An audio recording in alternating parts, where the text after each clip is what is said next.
Assalamualaikum warahmatullahi wabarakatuh. Kami dari kelompok 5 akan sedikit memaparkan materi mengenai karakteristik anak berkebutuhan khusus dan gangguan pada perkembangannya. Baiklah, mari kita simak pembahasannya. Pertama, kita akan membahas mengenai apa itu gangguan perkembangan. Gangguan perkembangan adalah permasalahan yang dialami anak pada masa tumbuh kembang. Perkembangan berkaitan dengan mental intelektual, motorik atau gerak, sensoris atau mengindra, kemampuan fungsional atau kemandirian, sosial, adaptasi, komunikasi, dan lain-lain. Sedangkan, pertumbuhan berkaitan dengan fisik atau organ gerak dan organ indera. Anak berkebutuhan khusus memiliki beragam karakteristik atau hambatan khusus dan membutuhkan layanan pendidikan khusus untuk mengoptimalkan potensinya. Kebutuhan khusus berdasarkan jenis gangguan. Yang pertama, gangguan sensorik, 2. Gangguan motorik, 3. Gangguan bicara, 4. Gangguan komunikasi, 5. Gangguan mental, 6. Gangguan interaksi sosial, 7. Gangguan emosi dan perilaku, ke-8. Gangguan persepsi dan belajar. Yang selanjutnya yaitu ada beberapa karakteristik keberagaman kemampuan belajar anak berkebutuhan khusus. Yang pertama yaitu pengetahuan atau keterampilan yang kurang mudah lupa pada pengetahuan atau keterampilan yang baru diperoleh. Kemudian, kesulitan dalam menyiapkan diri untuk belajar, kesulitan untuk memperhatikan pembelajaran, masalah dalam motivasi dan semangat belajar atau mengerjakan tugas, kesulitan dalam berbahasa ekspresif dan atau bahasa reseptif, lemah dalam keterampilan sosial dan pemecahan masalah, kemudian rendahnya kemampuan bantu diri dan kemampuan beradaptasi, dan yang terakhir yaitu merasakan dampak-dampak lain dalam kehidupan sehari-hari akibat kebutuhan khususnya. Masalah-masalah psikologis anak berkebutuhan khusus, yaitu ada 4 masalah. Yang pertama, masalah kebutuhan individu. Kegagalan pemenuhan kebutuhan anak berkebutuhan khusus memerlukan kebutuhan kompensasi.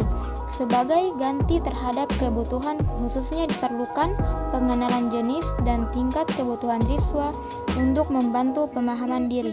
Yang kedua, masalah perbedaan individu, yaitu tidak ada satu individu pun yang sama. Dasar pendidikan, prinsip individual differences. Yang ketiga, masalah penyesuaian diri, yaitu maladjustment atau kegagalan menyesuaikan diri dan tertolak oleh lingkungan. Dan yang keempat, masalah pengaruh sosial budaya.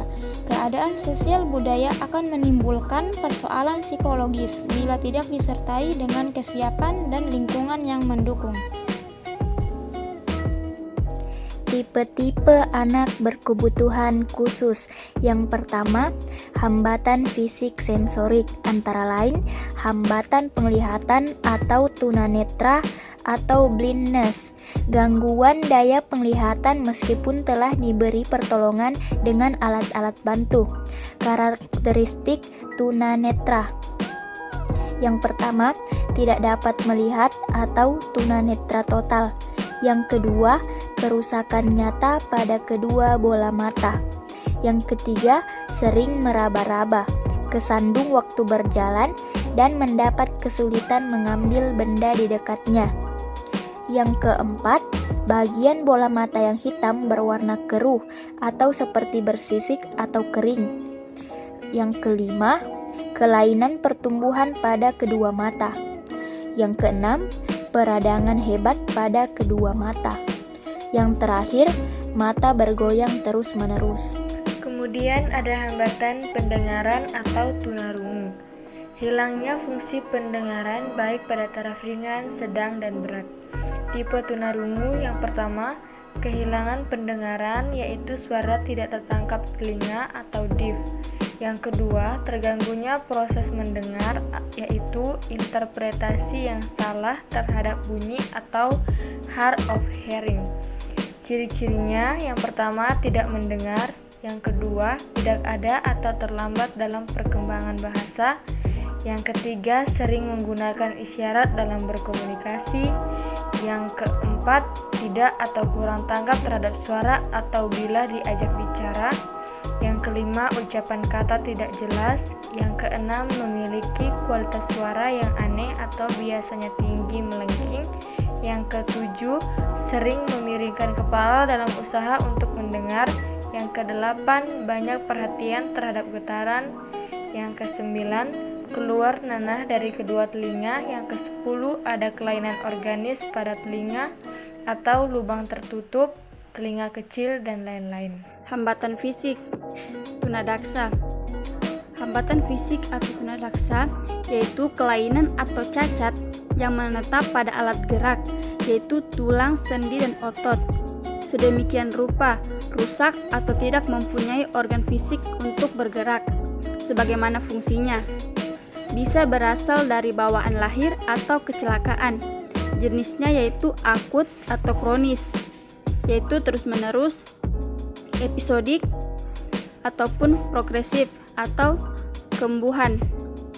Adapun ciri-ciri gangguan fisik yaitu pertama, anggota tubuh gerak kaku, lemah atau lumpuh.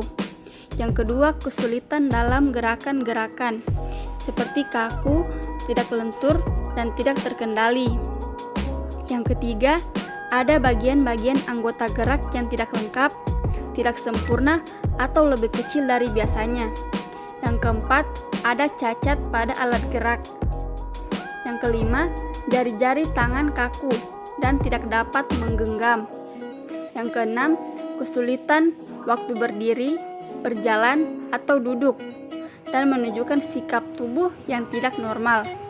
Yang ketujuh, gerakan-gerakan seperti hiperaktif dan tidak dapat tenang. Hambatan mental itu adalah salah satu penyebab problema belajar pada subjek didik. Anak dengan hambatan mental adalah anak yang berkembang mentalnya lebih lambat dari perkembangan usia kronologisnya.